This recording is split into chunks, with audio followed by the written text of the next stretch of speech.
akalain na sinapit ko ang kinalalagyan ngayon. Para bang isang bagyong may lakas na signal number 4. Yung tipong di mo ginusto pero tsak naramdam mo ang tibok ng iyong puso. Teka Lord, sandali lang, galing ba to sa iyo? Gusto kong manigurado, ayokong lumayo sa plano mo. Dahil the best yung galing sa'yo. Ayokong lumayo sa kalooban mo. Kung itong nadaramay hindi galing sa'yo, please Panginoon, pakitanggal po. Ayokong pamunahan ang plano mo. Pero kung siya na talaga, huwag ka tulungan mo ko. Ayokong mabulilyaso ang plano mo.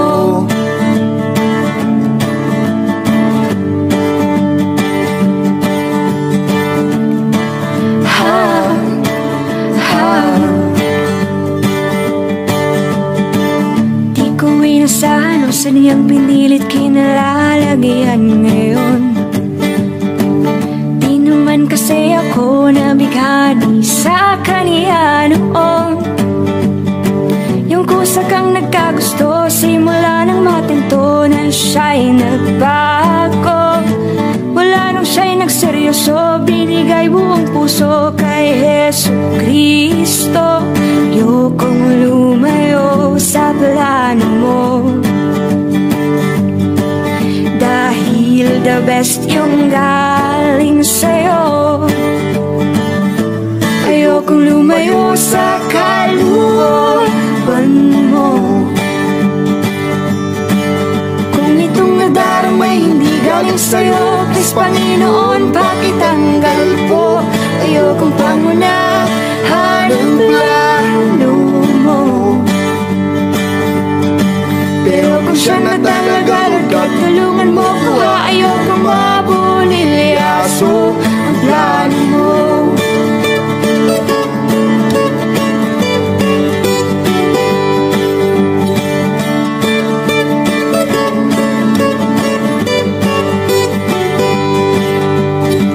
Siguradong di kami nag-iisa sa kinalalagyan ngayon.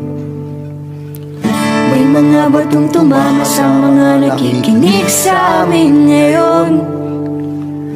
Matatapos na ang kanta, nakakarinig ka na, natamaan ka na rin, di ba? Wag mo na tong ikaila, may hiya-hiya ka ba? Ganito rin ang prayer mo, di ba?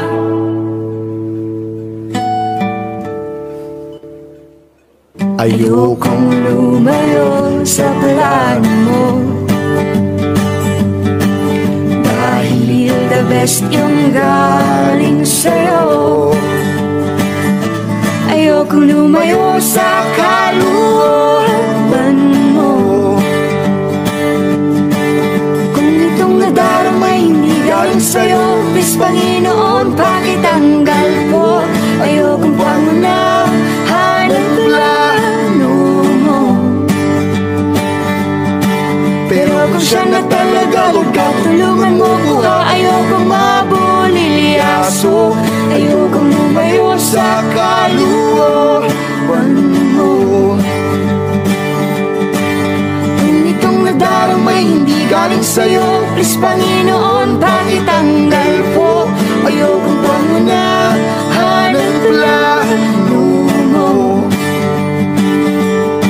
Pero kung siya na talaga, huwag ka tulungan mo ko. Ayokong mabulilyaso. Pero kung siya na talaga, Lord God, tulungan mo ko. Ayokong mabulilyaso. Pero kung siya na talaga, Lord God, tulungan mo ko. Ayokong mabulilyaso ang plano mo.